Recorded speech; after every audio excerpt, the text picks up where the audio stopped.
Eh bien, chers amis, merci encore de me recevoir aujourd'hui dans votre demeure. Nous allons donc faire suite à ce que nous avons déjà vu dans l'étude de Priscille et Aquilas, en parlant d'un autre thème, rajeunir ou vieillir.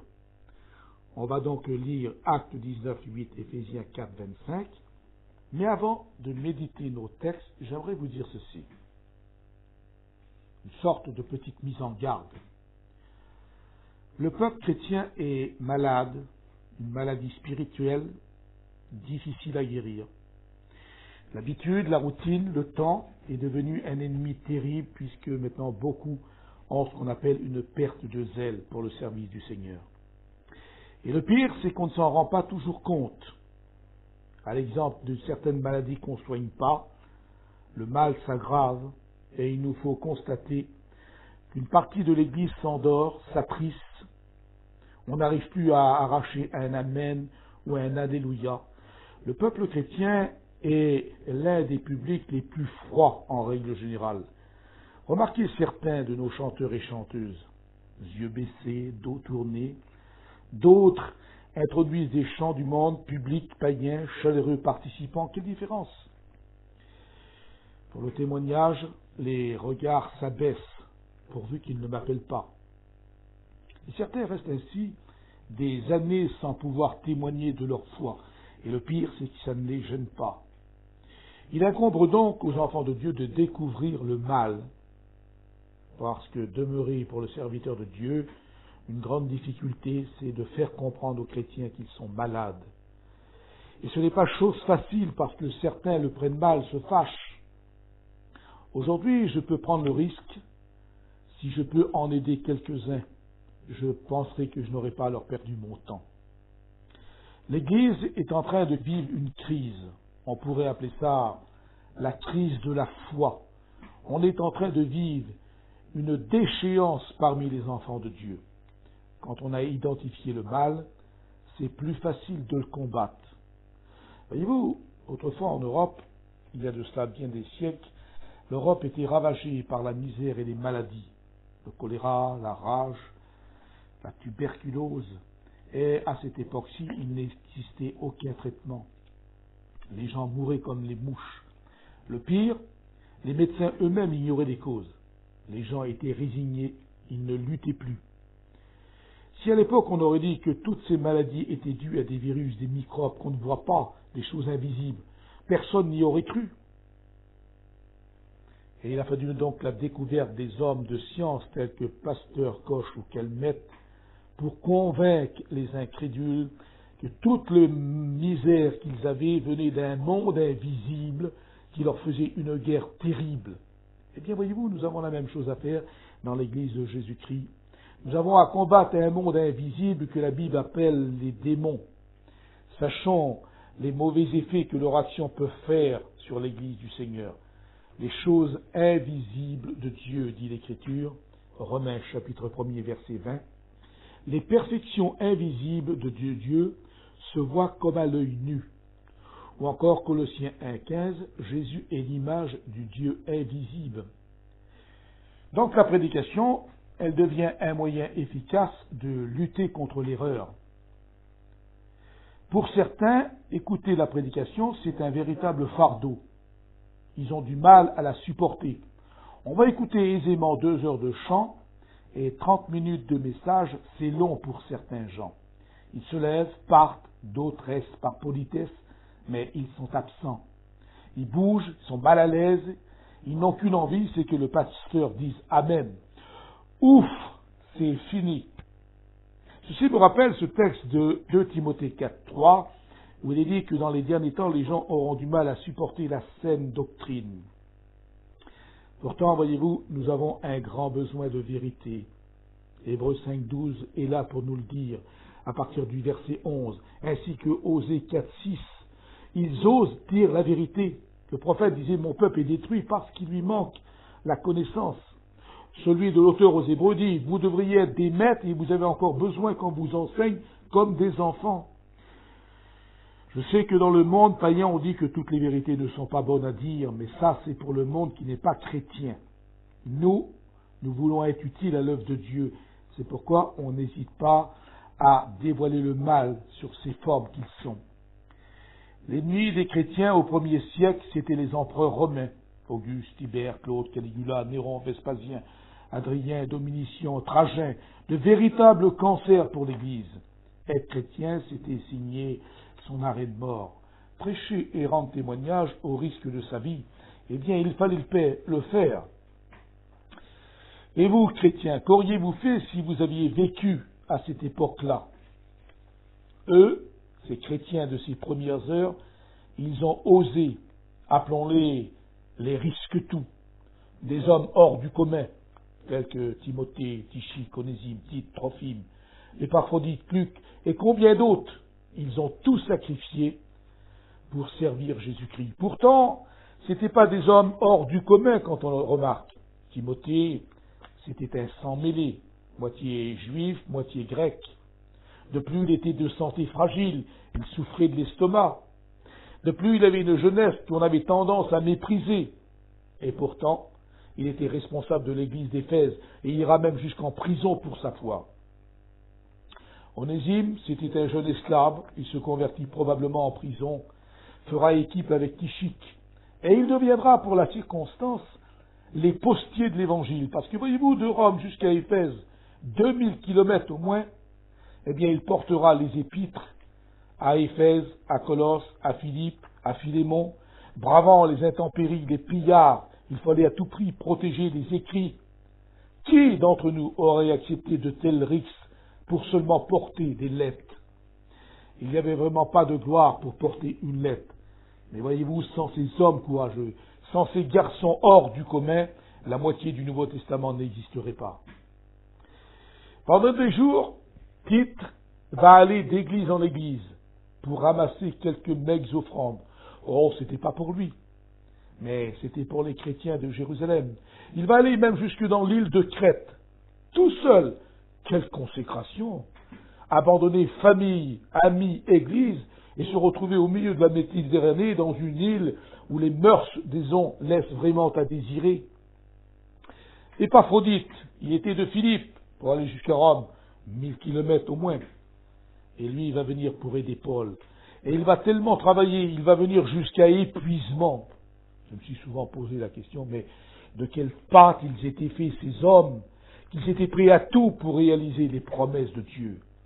Eh bien, voyez-vous, je considère que pour nous, chrétiens, nous avons déjà perdu beaucoup trop de temps. Soyons conscients que le monde va en enfer. Chrétiens, il est temps de se réveiller et surtout de rajeunir notre foi. Alors, lisons maintenant ce texte que nous découvrons dans le livre des Actes, au chapitre 19 et verset 8. Cette lecture va nous faire comprendre le réveil qui a sonné dans la ville d'Éphèse.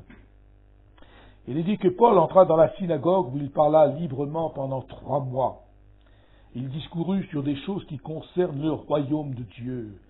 Et il essayait de persuader tous ceux qui l'écoutaient. Mais, comme quelques-uns restaient endurcis, incrédules, il est dit que Paul se retira d'eux, sépara les disciples, et il enseigna chaque jour dans l'école d'un certain Tyrannus. Et cela dura 2 ans, de sorte que tous ceux qui habitaient l'Asie, juifs et grecs, entendirent la parole du Seigneur. Et regardez, il est dit que Dieu faisait des miracles extraordinaires par les mains de Paul. Et puis, on va lire un autre texte qui va le suivre de quelques années, et on a du mal à comprendre qu'il s'agit là des mêmes chrétiens. Éphésiens 4, verset 17. Voici ce que je dis, dit Paul, ce que je vous déclare dans le Seigneur. Vous ne devez plus marcher comme des païens qui marchent selon la vanité de leurs pensées. Verset 25 nous dit, renoncez au mensonge, que chacun de vous parle à son prochain selon la vérité. Ne vous mettez pas en colère, ne péchez pas que le soleil se couche sur votre colère. Il dit encore que celui qui dérobait ne dérobe plus. Il pense qu'il dit qu'il ne faut pas sortir de notre bouche aucune mauvaise parole, que toute amertume disparaisse. Voyez-vous, j'ai été impressionné en lisant ces 2 textes, et j'aimerais, pour vous faire comprendre, vous introduire par une petite anecdote que j'ai vécue. Il y a un certain temps, j'ai fait la rencontre avec un vieil ami. Oh, cet ami avait tellement que changé. que j'avais peine à le reconnaître. Il n'avait plus de cheveux, il n'avait plus la même voix, etc. Et puis au fur et à mesure que la conversation marchait, il m'a dit, tu vois mon frère, eh bien je suis toujours le même, je n'ai pas changé. Quand il m'avait dit ça, je pensais à ce texte de Osée 7,9 où il est dit, la vieillesse s'empare de lui et il ne s'en doute pas. Et j'étais en train de regarder mon vieil ami d'enfance, je me disais à l'intérieur de mon cœur, mon sacré vieux, t'as pris un coup de vieux. Ce qui nous amène à parler des méfaits de la vieillesse. Un jour, David a fait une terrible constatation. Psaume 37, 25 dit, j'ai été jeune, j'ai vieilli. David n'était plus le guerrier redoutable qu'il était autrefois. Il était capable de faire face à un ours, à un lion, ou même encore à ce fameux géant Goliath, dont la hauteur dépassait largement les 3 mètres. La vieillesse avait fait de lui un homme qui n'était même plus capable de se réchauffer dans son propre lit. Voyez-vous, frères et sœurs et amis, s'il y a quelqu'un qui ose bien nous dire la vérité, c'est bien notre miroir. Quand on se regarde dans lui le matin, quand on fait notre toilette, eh bien, il nous montre tel que nous sommes. Il est le seul à nous dire la vérité, parce que nos proches et amis, qui ne veulent pas nous vexer, nous trompent parfois en nous disant « Tu es bien, tu es trop bien ». Enfin, ne voyons pas tous en noir, parce que dans la vieillesse humaine, il y a de bonnes choses. Par exemple, Proverbe 20, 29, les cheveux blancs sont l'ornement des vieillards. Proverbe 16, 31, les cheveux blancs sont une couronne d'honneur. Ou encore Lévitique 19, 32, tu te lèveras devant les cheveux blancs. Voyez-vous, les temples grises et les rides peuvent être pour certains un signe de séduction, mais pas pour la vie spirituelle. Elles demeurent un grave danger. Nous verrons ça un petit peu plus tard, parce que la Bible, c'est le miroir de Dieu. Elle est impitoyable, vous savez, elle nous montre tels que nous sommes, toutes nos imperfections. Et ce miroir est là pour nous dire, ça ne va pas, il y a quelque chose qui ne va pas. Et avec lui, ce miroir de Dieu, il est impossible de tricher. Vous savez qu'aujourd'hui, la chirurgie esthétique plastique, elle fait presque des miracles. Mais Dieu ne fait pas des réparations, lui, il fait du neuf. L'apparition des rides et des cheveux blancs sont la hantise des dames. Vous savez que les instituts de beauté sont loin d'être au chômage. Ils gagnent des millions d'euros chaque année. Et si vous lisiez le prophète Ésaïe, chapitre 3, verset 16, vous allez voir ici tout un défilé de mode dont j'ai été le premier surpris. Des filles qui se maquillent, des filles qui mettent des parures à leurs yeux, à leurs doigts, à leur nez, à leurs pieds. C'est incroyable. Et on comprend que toutes ces choses avaient été faites dans le but de plaire, de séduire. Eh bien, ce n'est pas ce que fait la femme chrétienne, la jeune fille chrétienne. Il est dit au contraire en 1 Timothée 2,9 que la femme se part avec modestie. Voyez-vous, au risque de vous déplaire, chères sœurs, et surtout en prenant le risque de ne pas vous être agréable, j'aimerais vous dire que shorts et décolletés sont sûrement à la mode, mais ils ne sont pas conformes à la parole de Dieu. Voyons le côté spirituel. Pourquoi j'ai choisi ces 2 lectures tout à l'heure? Ce n'est pas par hasard, parce que 10 ans les séparent. Ce qui paraît peu, pourtant, et il y a quand même une grande différence. 10 ans auparavant, nous avons vu à Éphèse qu'il y avait là des baptêmes dans le Saint-Esprit. Il y avait là des miracles, des guérisons divines, des muets, des paralytiques, des aveugles qui voyaient. Acte 18,5, il nous donne que les serviteurs de Dieu se donnent à fond. Ensuite, il y a des gens qui sont passés par le baptême dans l'eau. On découvre même au verset 9 qu'il y a des visions, sans compter l'apparition des anges. Et puis on découvre les missionnaires qui partent à l'étranger. C'est donc la bénédiction. Les premiers chrétiens étaient de rudes gaillards, prêts à tout pour servir leur Dieu. Aujourd'hui, nous sommes obligés de faire une constatation, c'est que bien des chrétiens sont devenus des petites natures parce qu'un rien les vexe, les blesse. Je connais certains de mes confrères en région parisienne qui n'osent même plus prêcher trop fort la sanctification, de peur de voir leurs églises se vider. Or, aujourd'hui, nous voulons être, nous, les serviteurs de Dieu, qui ose dire aux gens quand il y a quelque chose qui ne va pas, parce que quand on se regarde dans le miroir de Dieu, on est obligé de constater qu'il y a des choses qui ont vieilli dans notre foi. 10 ans auparavant, on vient de constater, Éphèse est une belle et une grande église. Un grand nombre se convertissent. Vous savez que l'église est comparée à une maternité, pas à un asile de vieillards. S'il n'y a pas de nouvelles conversions, il risque tôt ou tard que les anciens chrétiens deviennent que de vieillards ronchonneurs. Et c'est là qu'on va découvrir qu'il y a une chute, puisque 10 ans après, Éphésiens 4, 17, on découvre que Paul dit « Vous ne devez pas marcher comme des païens ». Est-ce que j'ai bien lu? Le verset 25 à 32 me dit que dans l'église d'Éphèse, il y avait des menteurs, des coléreux, des hommes et des femmes qui calomniaient, d'autres qui disaient de mauvaises paroles. Le pardon n'existait plus. J'ai envie de vous poser la question comme je me le suis posé moi-même. Mais qu'est-ce qu'il était arrivé à ces chrétiens qui 10 ans auparavant étaient remplis du Saint-Esprit, parlaient en langue, étaient des hommes et des femmes qui voyaient des miracles de leurs yeux, et 10 ans plus tard, ils avaient vieilli sur le plan spirituel.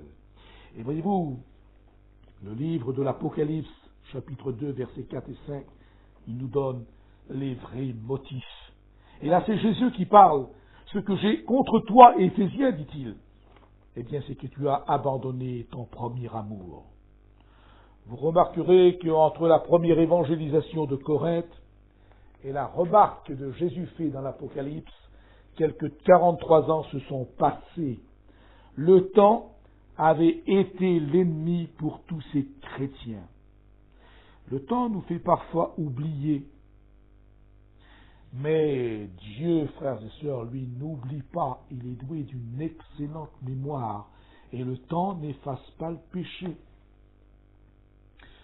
Éphésiens 5, 17 nous parle encore que l'Église doit paraître devant lui sans tache, dit-il, ni ride, ce qui veut bien dire que l'Église de Jésus-Christ ne doit pas vieillir. Elle ne doit pas ressembler à ces vieilles actrices, ces vieilles gloires qui souvent terminent leur vie en suicide. Jézabel, nous parle le livre des rois, était une reine qui ne voulait pas vieillir. Elle use d'artifices dans le but de séduire et de faire tomber l'homme de Dieu. Vous trouverez cette histoire dans le 2e livre des rois au chapitre 9 et le verset 30. Elle essaie par son maquillage de réparer l'irréparable. Quelle est la leçon à retenir? Eh bien, un chrétien, un vrai, un authentique, il ne vieillit pas. Il prend de l'âge, mais il reste jeune dans son cœur. Et je pense que ce serait bien de vous citer cette déclaration du grand général américain MacArthur qui disait « On devient vieux, c'est quand on n'a plus d'idéal dans la vie. » Mais je ne pense pas que c'est là votre cas, vous chrétiens. Vous ne voulez pas vieillir sur le plan spirituel. Parce que MacArthur avait ajouté « Si c'est votre cas que vous n'avez plus d'idéal dans votre vie, alors puisse Dieu avoir pitié de votre âme de vieillard. » La vieillesse avait fait que je n'avais pas reconnu mon ami d'enfance. Eh bien, la vieillesse spirituelle, c'est elle qui nous éloigne de Dieu. Matthieu 7, 22, 23, Jésus les connaît pas à ceux qui disent « Mais Seigneur, Seigneur, n'avons-nous pas chassé des démons en ton nom ?» Et le texte dit « Je ne vous ai jamais connu » ou « Je ne vous reconnais pas ». Voyez-vous, rajeunir a toujours été le rêve de tous les hommes. On croyait d'ailleurs dans l'ancien monde à la fameuse source de jouvence. Les Grecs pensaient qu'en plongeant dans la source, on pouvait rajeunir. Mon Dieu, comme c'est beau! Mais c'est pas vrai. Par contre, moi je connais une source qui peut nous faire rajeunir. Cette source, c'est la Bible qui la présente. Il s'appelle Jésus-Christ. Il est la source d'eau vive. Il a dit, si quelqu'un vient à moi, des fleuves d'eau vive couleront de son sein. Ah, les hommes de Dieu qui y ont puisé, ils sont remplis de force, malgré les années qui passent. Remarquez ces quelques petits vieux dans la Bible que j'ai notés pour vous, là. Josué 14, 10. On découvre Caleb, qui est âgé là de 85 ans. Et il rappelle un fait qu'il a fait dans sa jeunesse. C'était 40 ans plus tôt. Et il dit sur Josué, envoie-moi combattre. Vous voyez ce petit vieux qui a 85 ans, qui reprend encore ses armes pour aller au combat. Mais c'est fantastique quand on pense qu'un homme qui a atteint un âge aussi respectable que 85 ans, mais qu'il a encore le cœur d'un homme de 20 ans. Et puis j'ai noté aussi ce psaume 92-15 qui me semble merveilleux et qui va vous faire du bien, vous qui avez un certain âge. Il est dit que les justes, ils portent des fruits dans la vieillesse. Ah, que c'est beau ça. Ils portent des fruits dans la vieillesse. Ou encore, le psaume 103, il dit, Dieu, parce que c'est lui qui rassasie de bien ta vieillesse et qui te fait rajeunir comme l'aigle. Ah, c'est formidable, n'est-ce pas ça? Ou encore la déclaration du prophète Ésaïe, 46, 4, jusqu'à votre vieillesse, dit Dieu, je serai le même, jusqu'à votre vieillesse, je vous soutiendrai. Que ceux qui sont d'un certain âge ne désespèrent pas. Vous pouvez encore être utile au maître. Vous voyez, quand on lit Luc 5, 9, 39, eh bien, ça nous apprend que vous qui êtes jeunes, vous ne perdez plus de temps. Le Seigneur est à la porte. On donne souvent cette image avant de prendre la Sainte Seine, que pour que la Sainte Seine soit agréable, il faut que le pain soit frais, c'est-à-dire qu'il soit jeune. Ça, c'est une image de la jeunesse. Mais n'oublions pas que la Sainte Seine est également accompagnée de vin, et que le vin, plus il est vieux, meilleur il est. Ce qui veut dire que le pain de la Sainte Seine représente la chrétienne, la jeunesse, mais on peut aussi représenter les chrétiens d'un certain âge avec le cœur jeune.